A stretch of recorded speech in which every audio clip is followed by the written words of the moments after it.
Tôi nghĩ giọng Thành hay nhưng mà Không có nhưng. Anh sẽ làm Kisha. No, no. Hello, xin chào Hey. Thành, Lước. Hey anh. hello Xin anh. chào Minh. Hôm nay sẽ là ngày các chiến hữu chúng ta ăn và uống. Hôm nay hai bạn có sẵn sàng cái bụng chưa? Tất nhiên rồi. Em đói lắm rồi. Đói lắm rồi hả? Tại vì rất là thích ăn sushi, các loại đồ Nhật. Cho nên là khi mà mỗi lần đến nhà hàng Nhật á, ví dụ như là ở Sore nè, thì là mình uống Sapporo là hợp nhất. Không biết là đối với mấy bạn thì sao, nhưng mà Dustin thấy Sapporo uống nó ngọt ngào, nó nhẹ nhàng và nó có cái sự creamy. Và để diễn tả cho cái sự creamy, lát nữa Dustin sẽ so sánh hai cái cách rót. Bây giờ mời một trong hai bạn thử rót một lon. Dạ để thăm. Hãy thử rót như cách mà Thành rót. Rót bia một hồi hồn. Tại vì bình thường mình uống những người phục vụ rót cho mình, còn bây giờ mình tự rót. Thực sự là sự khác biệt giữa cách rót của một người bình thường với cách rót đúng 3 bước của Sapporo. Rót bia khói hả? Em thử một bước. Rất là giống phục vụ này nè. Tại sao em lại ra phải nghiêng ly? Dạ em không muốn bọt quá nhiều. Đó là cách mà em học được. Em tự không. Còn bây giờ anh sẽ rót thử bằng cách của Sapporo 3 bước. Mình sẽ để từ thấp mình kéo lên cao cách khoảng 30 cm mình rót. Lát nữa phần bọt và phần bia nó sẽ bằng nhau. Cái cách rót này là để đảm bảo cho cái phần bọt ở trên nó sẽ không bị tan nhanh. Tại vì khi mà mình uống mình sẽ cảm thấy nhận được khác biệt. Đó, mình sẽ đợi cho cái lúc mà cái nước bia nó dâng lên và nó bằng với cái lớp bọt nó ổn định rồi. Ví dụ này theo cái thước. Nó không đoán được. Nó đã bằng nhau rồi, 50-50. Thì mình tiếp tục mình rót, lần này thấp hơn một tí và mình rót khoảng 90%. Mọi người nghĩ là uống cái bọt nó rất là phiền hả? Dạ không, em chỉ thấy hơi mất thời gian. Tại dạ bình thường ví dụ như là về nhà xong em muốn lấy tủ lạnh ra, lấy một lon bia gì đó xong rồi rót thì em muốn kiểu rót nhanh. Vậy thì hôm nay mình sẽ tìm hiểu là tại sao uống cái bọt nó mới làm nên cái ngon của bia Sapporo. Có những chỗ mà người ta bán bia tươi, bia draft Sapporo á, thì người ta sẽ rót một cái máy rót bia riêng, một cái máy rót bọt riêng. Bởi vì cái bọt nó rất là đặc biệt. Và sau đó khi mà cái bọt phần trên nó ổn định rồi thì mình tiếp tục mình rót chậm ở miệng ly. Khi mà rót kiểu này á, không có tràn mà cái bọt nó cũng sẽ cứ đọng lại ở trên.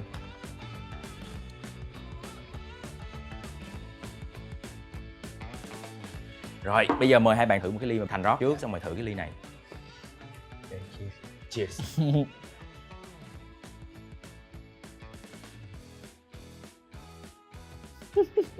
Vậy mới hay đó. Cái khác biệt đầu tiên khi mà mình chạm vô cái ly là cái gì? Bọt nó đẩy vô miệng lên. Nó béo hơn. Khi mà anh uống cái này anh mới biết cảm nhận được ok cái bọt nó làm cho mình cảm thấy rất đặc biệt mà mình không thể nào bỏ nó đi được. Bây giờ chúng ta sẽ thực hành mỗi người tự rót theo cách của Sapporo 3 bước. Ok. Hơi hấp dẫn anh. 2, 3. Wow, con này có làm rất tốt.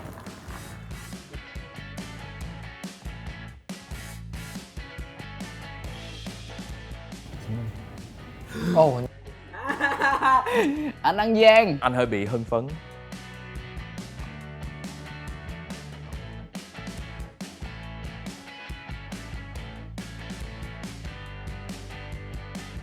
Perfect.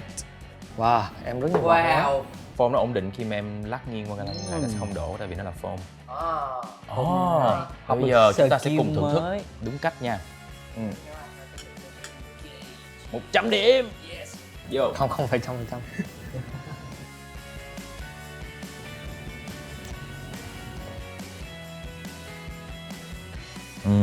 Em thích cái cảm giác mà vừa uống bọt vừa uống bia. Cách rót bình thường của mình không có tôn trọng cái bọt. Kiểu mình sợ bọt á. Mọi người đã có thể học được cách rót rồi đúng không? Mọi người có thể chỉ cho bạn bè.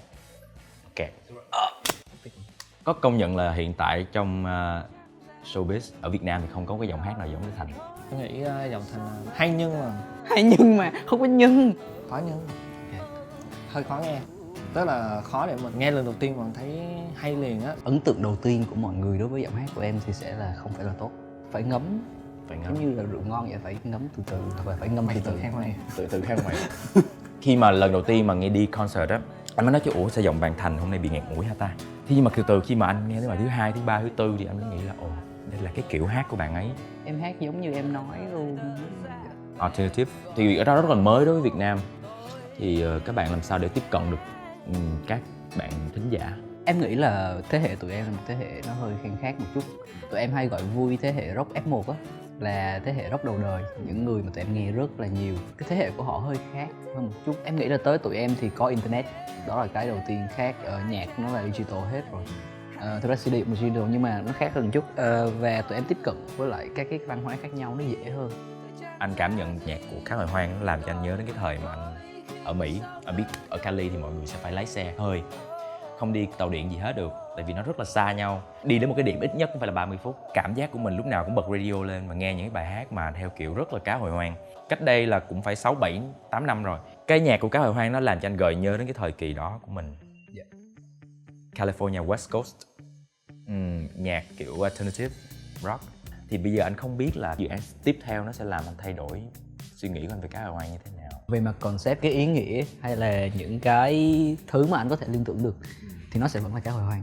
Anh chờ đợi năm 2019 hả? Năm 2019 vậy. Bây giờ sẽ giới thiệu món ăn cho các bạn. Bởi vì mình đang ở nhà hàng Sore đúng không? Đây là phòng geisha room. Cho dù mình không có một geisha nào ở đây hết, anh sẽ làm geisha. No, please. Đây là món kisu fry. Alright. Đây là món tebasaki karage. Và cuối cùng là món wagyu koroke. Và đây là 3 trong những cái món ăn mà trong cái menu snacks của happy hour của Sore. Khi mà mình đến đây happy hour từ 5 giờ rồi đến 8 giờ thì mình sẽ có cái giá menu của Sapporo là 40.000 một ly nè, và giảm 20% trên tất cả các món ăn snack này. Mời các bạn thưởng thức. Yo. Xin phép. Cheers. Alright, bon appetit. Alright, cheers. Kế hoạch của mọi người cho năm 2019, ngoài việc ra một cái album mới thì mình có đi lưu diễn ở đâu xa hơn không? Chuyện tour đối với tụi em nó rất là vui và quan trọng. Tụi em muốn đi tour càng nhiều càng tốt. Một cái tour lý tưởng đối với các bạn nó sẽ như thế nào? Một tour lý tưởng ít nhất là 10 địa điểm. Cái concept với quy mô nó sẽ hơi khác nhau một chút. Bao nhiêu khán giả cho một cái buổi biểu diễn là đủ? Tới thời điểm hiện tại tụi em vẫn hiểu việc như là chơi với lại số lượng khán giả khác nhau nó rất là khác nhau. Ví dụ như chơi với rất là ít người nó vui theo kiểu đó. Nhưng mà khi mà anh đã diễn với một số lượng khán giả nhiều nhất mà mình đã từng diễn rồi thì anh luôn muốn. Đối với mọi người khi mà mình đi uống với bạn bè khoảng bao nhiêu người là đủ? Em nghĩ nhiều nhất là 4 người thôi. Vậy là hôm nay mình thiếu một người để thành 4. How about một cái guitar? Hay quá. Bây giờ chúng ta sẽ nghe bài hát nào của Cá Hồi Hoang đây? Và sau đây là một bài hát của tụi em có tên là Beer Talks.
Yeah. Wow. Có bia có khác. Cheers. Thích quá. Cảm ơn anh. Cheers. Rất là cảm ơn Cá Hồi Hoang, Thành và Minh đã đem đến một cái không gian rất là mộc mạc. Cảm ơn rất nhiều, em rất vui được ở đây. Lần đầu tiên anh được nghe mọi người hát gần đến thế. Trước là anh đi concert, mọi người ở cách xa anh đến 10 mét. Hy vọng là sẽ được gặp lại mọi người vào ngày 20. Dustin sẽ livestream tại Sapporo Premium Bar ở Landmark 81. Còn Dustin sẽ gặp lại Cá Hồi Hoang vào ngày 23 tháng 12 tại Sapporo Premium Bar. Và mọi người nhớ là hãy đến tham quan cái Sapporo Premium Bar từ ngày 28 giờ tối cho đến hết ngày 25 tháng 12 nha. Bây giờ thì cheers. Cheers. Yay.